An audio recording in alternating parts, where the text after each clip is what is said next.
Hi, I'm Stan, and this is my Lab 8 with the LCD.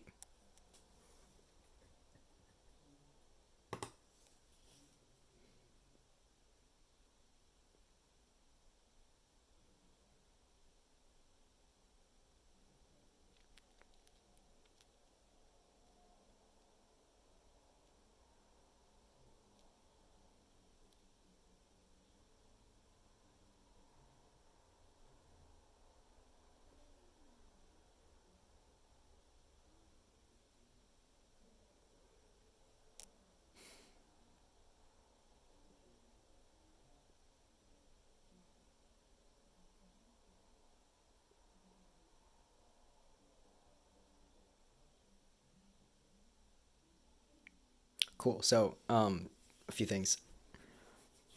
I noticed that it wasn't working at first, and I spent a good bit of time trying to figure out why. It turned out that, well, first off, so I rewrote the I2C stuff a couple times, and the second time around, I happened to put in a little bit more, you know, debug flashing of the LEDs and stuff like that, and I realized that the whatchamacallit, the bus collision thing was happening, and so it was never finishing the start condition for anything. It wasn't finishing any conditions, so nothing was ever happening, so that's why nothing happened.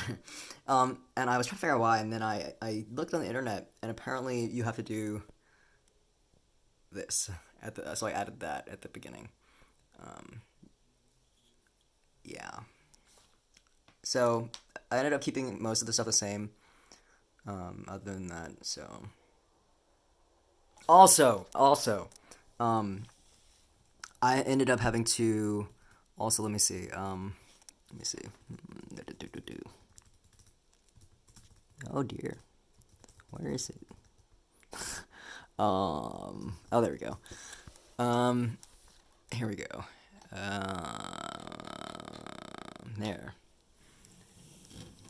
After much trial and error, I figured out that I got to do this for some reason. Otherwise, like nothing happens. um, and speaking of, I thought this was really cool. I made these macros. Let me see. There we go. In my header file. And where are they? Here they are. I used concatenation and stuff like that, so you could just instead of having to, like maybe I'm lazy, but instead of having to remember the numbers for everything, you can just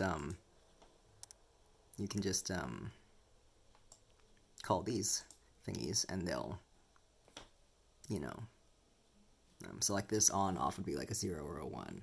This would be a 0 or a 1. This would be a 0 or a 1, and then it just combines it into like the into like a binary literal. And on these here,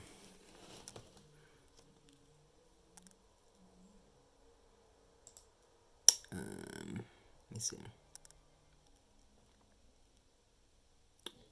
Yes, or you can set address with bits without the leading, 0B or whatever, or the trailing capital B. Um, and it will do it like I just said, like it'll turn into a binary literal.